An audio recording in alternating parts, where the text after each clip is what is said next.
right, let's dive into Mary Shelley's Frankenstein. Today we're going to be looking at the first four letters Yeah, the first four letters. of the novel.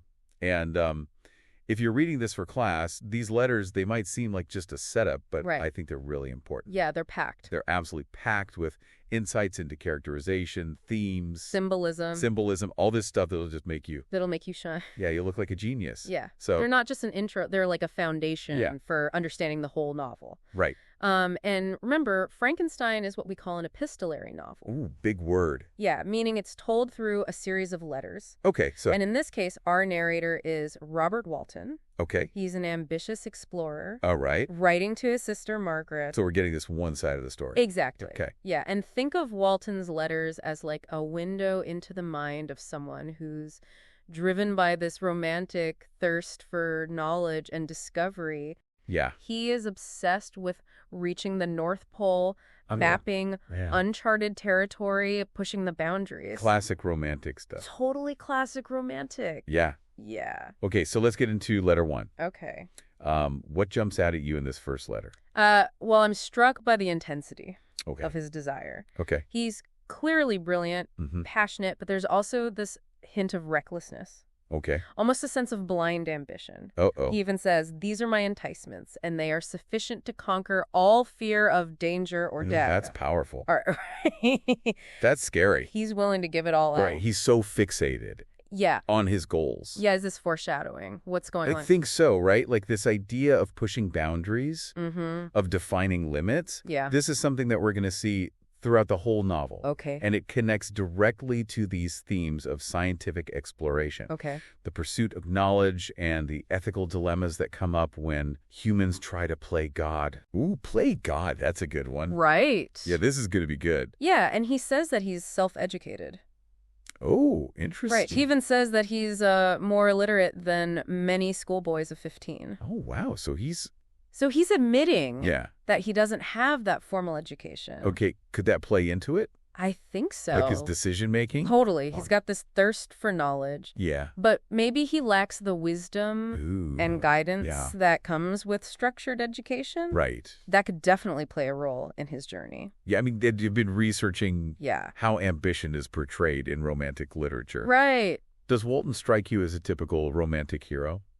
You know, he definitely embodies that romantic fascination Okay. with the power of nature Yeah. and the pursuit of the unknown. Yeah. But there's this darker side to his ambition. Oh. Right. Almost like an obsession. Right. That sets him apart from the traditional hero. Okay. It's almost as if Shelley's using him Oh, okay. to explore the potential dangers Okay. of unchecked romantic ideas. So we've got this ambitious, maybe even a whole reckless explorer Totally. setting off into the unknown. Yeah. But all of this ambition comes at a price, right? Right. In letter 2, Walton's tone kind of shifts. Yeah. He expresses this loneliness Yeah. and this longing for connection. That's so important because it speaks to another major theme, Okay. the importance of human connection Yeah. and the dangers of isolation. Okay. It's fascinating how she introduces this theme through Walton, Okay. foreshadowing the profound isolation that Victor Frankenstein and his creature are going to experience. Yeah, and he has that powerful quote. Oh, yeah. He says, "We are unfashioned creatures, but half made up if one wiser, better, dearer than ourselves do not lend his aid to perfectionate our weak and faulty natures." Whoa, that's a mouthful. It's a lot. But it's so important Yeah. because it foreshadows the creature's own desperate longing for connection Right. and the devastating consequences Oh, yeah. of its isolation. Right. But it also speaks to this broader human need for Yeah. love and acceptance, Yeah. a need that will drive many of the characters throughout the novel. It's like she's saying that even these brilliant minds, even the most ambitious souls can't truly thrive without human connection. Right. They need each other. They Yeah. need those relationships Yeah. to shape and guide them. Totally. Yeah, it's like to really get somewhere, you need those people around you. Yeah, you need that support system. Yeah. And then things take a turn in letters 3 and 4. Oh, You yeah. get this mysterious stranger. A mysterious stranger. Someone who's going to really impact Walton's journey. Totally. And ultimately the whole story. It's like we're entering a story within a story. Okay, I like that. Right. Walton's narrative becomes the frame All right. of Victor Frankenstein's tale. Okay. It just adds these layers Yeah. of suspense and intrigue. So it's like foreshadowing what's going to happen later in the novel. Absolutely. And this structure where one narrative leads into another, you'll Yeah. see it again and again in Yeah. Frankenstein. It allows Shelley to explore these multiple perspectives Okay. and really delve into the psychology of her characters. I mean, that's one of the things that makes it so interesting to read, right? Totally. Okay, so in letter 4, Walton describes this crazy encounter Oh, yeah. with this stranger. On the ice. He's like clearly been through it. He's been through it. He's nearly frozen, dreadfully emaciated. Yeah, and he's searching desperately Yeah. for someone. He says they fled from me. Yeah, who is this person? Right, like what's going on? It's such a mystery. Yeah, and it's so like gothic. Totally. It's giving gothic vibes. Yeah, and that mystery and that danger, it's just heightened yeah. by the stranger's appearance. Right. Shelley uses this vivid imagery Yeah. to create this sense of foreboding. Okay. Almost as if the stranger is like a sign of something dark and dangerous. Ooh, I like that. Right. Yeah. And of course, he says someone fled from him. Right. Immediately raises questions. Yeah, who is this mysterious figure? Right. What is their connection to the stranger? We gotta know. Yeah, but amidst all this mystery, Yeah. I'm noticing a shift in Walton. Oh, yeah. He starts to develop empathies for the stranger. He does. It's not just about his ambition anymore. Not just about him. He sees himself Right. in the stranger's pain. I agree that shift in Walton is so crucial because Yeah. it suggests that he's capable of compassion. Mhm. He's capable of seeing beyond his own desires Yeah, and recognizing the humanity Right. of another person. yeah. And I feel like that connection, that kinship, Yeah, is going to play a big role as the story goes on. I think so. It's almost as if the stranger becomes a mirror Oh, interesting. for Walton, Okay. reflecting both his aspirations and his vulnerabilities. Yeah. And do you think that this encounter Yeah. will force Walton Yeah. to confront the consequences of his own ambition? Yeah, that's a good point. Right. It's like Shelley's giving us a warning. Totally. It's like, hey, pay attention. This could be you. Yeah, okay. Right. So before we move on, let's take a step back. Okay. Think about the key character traits we've seen in Walton. All right. So far, we've got ambition, thirst for knowledge, Plus, romantic right. spirit, tendency towards loneliness, Yeah. and now this growing compassion. Yeah, and all of these traits, Yeah. they're going to be echoed and amplified Okay. in Victor Frankenstein. Okay. It's like Walton is like a blueprint Oh, for understanding Victor's character okay. and his tragic journey. So she's setting us up She is setting us to up. analyze the same themes and struggles from different perspectives. It's brilliant. And speaking of theme, yeah. we've seen a bunch emerge in these letters. Like what? Themes that we're going to see through the whole novel. Okay. We've got the allure and danger of ambition. Okay. The importance of human connection. Yeah. The pursuit of knowledge. Mhm. The role of fate versus free will. Ooh, big question. Yeah, and the ethical implications Yeah. of scientific exploration. So all this stuff is going to come back. It's all going to come back. Right. And these themes are often intertwined, Yeah. creating this complex web of ideas Okay. that challenge us to think deeply about what it means to be human. That's what Liz is all about, right? Totally. So, for instance, Walton's ambition, Yeah.